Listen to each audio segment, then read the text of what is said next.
Hari ini saya ingin berbicara mengenai logika mistik agama dan diperhadapkan dengan logika ilmu pengetahuan. Kalau kita melihat, logika agama sebenarnya memang bisa dikelompokkan dalam arti kata logika mistik. Kenapa dikatakan logika mistik? Ya memang, ya segala sesuatu tentang Allah yang transenden itu tidak bisa dibuktikan gitu. Tetapi, walaupun sekali lagi itu hanya menjadi sebuah pengalaman subjektif.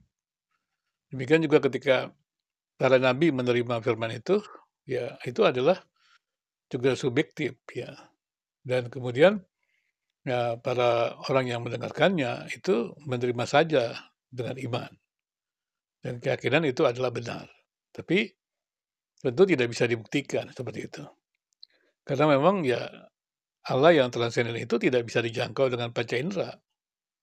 Tapi bisa dijelaskan juga bahwa Allah yang transenden, yang Maha Kuasa itu bisa menjelaskan dirinya dengan berbagai macam cara.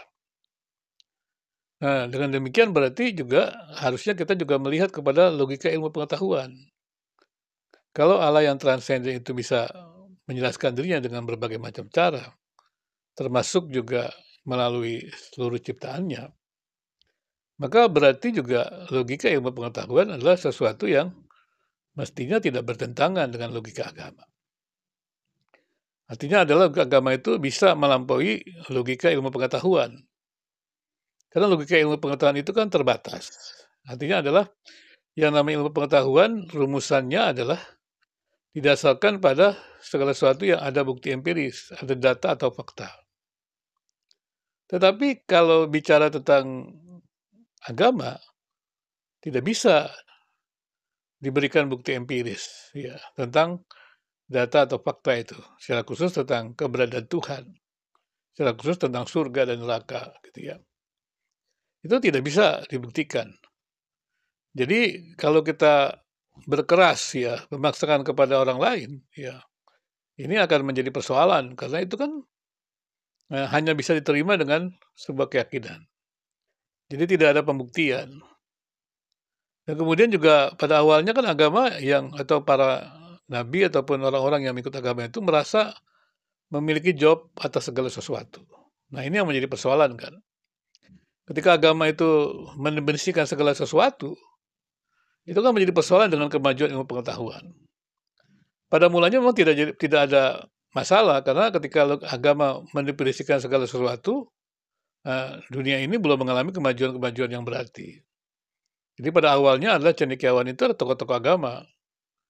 Jadi sekarang kita memahami kalau pada awalnya tokoh-tokoh agama itu menjadi cendekiawan awalnya ya.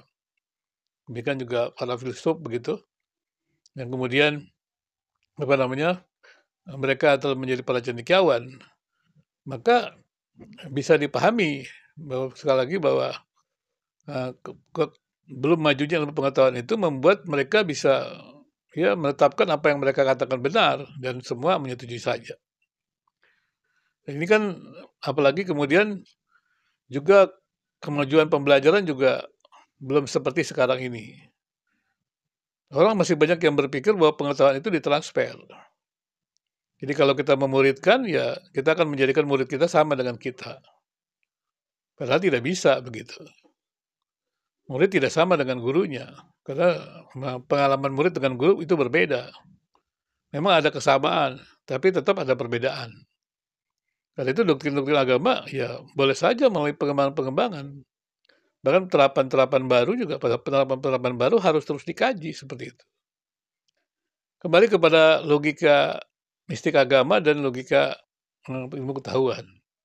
Yang saya maksudkan logika mistik agama adalah logika-logika yang sebenarnya tidak bisa dibuktikan gitu. Tidak bisa dibuktikan. Nah, hal seperti itu tidak boleh dipaksakan gitu. Itu biasanya adalah itu menjadi nilai-nilai yang namanya eksklusif ya. Nah, kemudian kan logika agama atau orang yang beragama itu kan tidak perlu harus membuang akal budi. Berarti kan dia mesti mengembangkan logika ilmu pengetahuan yang didukung oleh data empiris. Ya, tidak hanya logika filosofis yang bicara tentang koherensi dan korespondensi, dari data-data yang bersifat metafisik, ya. Dia kan diasumsi-asumsi metafisik, bukan merupakan data, realitas begitu, ya. Ya, dari filsafat-filsafat seperti itu ya. Nah, memang awalnya sudah ada, jadi ada pengetahuan yang, apa namanya, idealisme ya, dari pemikiran yang baru ada yang realitas, ada juga pengetahuan itu yang lahir dari, ya penelitian empiris gitu, bukti-bukti gitu ya. Baru kemudian menja me ada ya kesimpulan-kesimpulannya. Nah sekarang kita dengan kemajuan pengajuan ilmu pengetahuan kepada ilmiah empiris ini, ya kita melihat bahwa segala sesuatu bisa dikatakan pengetahuan benar kalau ada buktinya gitu. Tapi pada sisi lain kita juga melihat bahwa tidak bisa kita menjangkau semua data itu, semua fakta karena keterbatasan manusia, populasi terlalu luas. Meskipun mereka yang menekankan logika ilmu pengetahuan dan mengabaikan seluruh logika yang ada dan menganggap logika ilmu pengetahuan segala-galanya, mengatakan bahwa ya kalau ada yang belum dirumuskan oleh ilmu pengetahuan yaitu sebuah proses. Tapi sebuah proses juga itu merupakan sebuah apa namanya, sebuah iman sebenarnya. Apakah memang akan tercapai?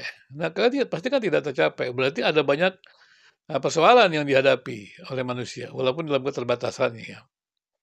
Jadi kita akan bertemu bagaimana pertanyaan-pertanyaan manusia yang memang tidak terjawab karena tidak ditemukan data secara menyeluruh. Nah, secara khusus tadi saya katakan juga, kalau kita berpikir bahwa segala sesuatu itu hanya dikatakan benar dengan penelitian ilmiah, penelitian empiris, dan yang tidak memiliki bukti itu tidak bisa dikatakan benar, kan ini kan menjadi sebuah persoalan baru. Jadi karena segala sesuatu yang menjadi ukuran kebenaran adalah manusia. Tadi kan saya katakan bahwa Allah itu menyatakan dirinya dengan berbagai macam cara. Maka menurut saya adalah keyakinan terhadap Allah yang transenden, yang Maha Agung itu menyatakan dirinya kepada manusia, sebenarnya juga harusnya diterima juga. Jadi tidak perlu mengagungkan rasio manusia, ya, karena rasionalisme kan tidak rasional. Kenapa tidak rasional? Karena sebenarnya dia memaksakan menguasai seluruh data, padahal dia tidak seluruh data dikuasai. Jadi keputusannya sebenarnya juga tidak rasional. Harusnya kan keputusan yang ada di keputusan itu keputusan yang sedang berjalan. Dia tidak pernah ada kata berhenti sebenarnya. Demikian juga dengan penelitian agama, harusnya juga dia mengerti bahwa ketika dia mengetahui tentang Tuhan dan juga dalam proses ya penjelasan ya filosofis gitu ya, itu kan tidak bisa juga berhenti. Jadi pengetahuan tentang Tuhan itu tidak ditransfer langsung.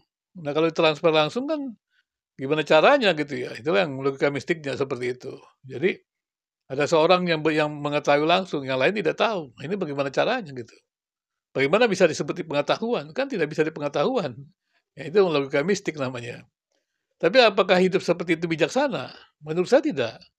Harusnya kita menggunakan segalanya, yaitu logika mistik, logika filosofis, ya logika ilmu pengetahuan. Jadi bukan menyingkirkan salah satu untuk memilih salah satu. Ya. Jadi masing-masing ada keterbatasannya dan mestinya harusnya juga kita bisa membuat sintesis dari semuanya itu sehingga kita hidup lebih bijaksana gitu. Secara khusus para mereka yang selalu debat-debat agama. Jadi klaim-klaim segala sesuatu tentang kebenaran itu tidak ada yang absolut. Bukan segala sesuatu itu relatif, bukan. Karena keterbatasan data. Kan tadi saya katakan filosofis juga relatif. Kenapa? Koherensinya. Bukan berarti dia tidak benar, benar, tapi dalam sebatas bukti-bukti atau data-data yang ada. Gitu. Jadi klaim-klaim kebenaran itu hanya sebatas itu. Dan semuanya di dalam sebuah perjalanan. Ya. Bukan relativisme berarti. Relativisme ya nggak usah belajar aja gitu. Apa aja disebut-disebut buat. Bukan. Pengetahuan itu ada prosedurnya. Ya. Jadi ada persamaan juga ada perbedaan gitu. Jadi jangan langsung disederhanakan jadi relativisme. Tidak. Karena dia ada kesamaan dan ada perbedaan, dia terus berkembang. Ya. Nah kalau tidak ada persamaannya ya tidak ada kemajuan. Seperti itu. Karena kebenaran dengan kebenaran tetap kebenaran begitu. Dan dia menjadi kuantitas bertambah, pengetahuan kebenaran yang bertambah. Itu tidak relatif, itu benar. Tapi terus terjadi pertambahan itu dinamis sebenarnya. Pengembangan yang dinamis sampai kemudian kita mencapai pengetahuan yang sempurna. Jadi logika mistik ya agama, demikian juga para debater yang mengklaim-klaim diri benar mesti hati-hati. Tidak ada klaim absolut itu. Jadi kalau kita membuat rumusan segala sesuatu menggunakan logika, akal, tidak ada sempurna, tidak ada klaim sempurna. Karena itu untuk apa membuat klaim agamanya paling sempurna, Katolik paling sempurna, Protestan sempurna, untuk apa? Semua kan kita dalam perjalanan. Demikian juga Kristen, Islam, dan agama-agama lain. Semua kita dalam perjalanan. Kita saling berdiskusi, saling belajar. Lebih baik dialog agama yang tidak mengalahkan, yang dipromosikan rukun beragama dari channel ini, menurut saya merupakan sesuatu yang penting.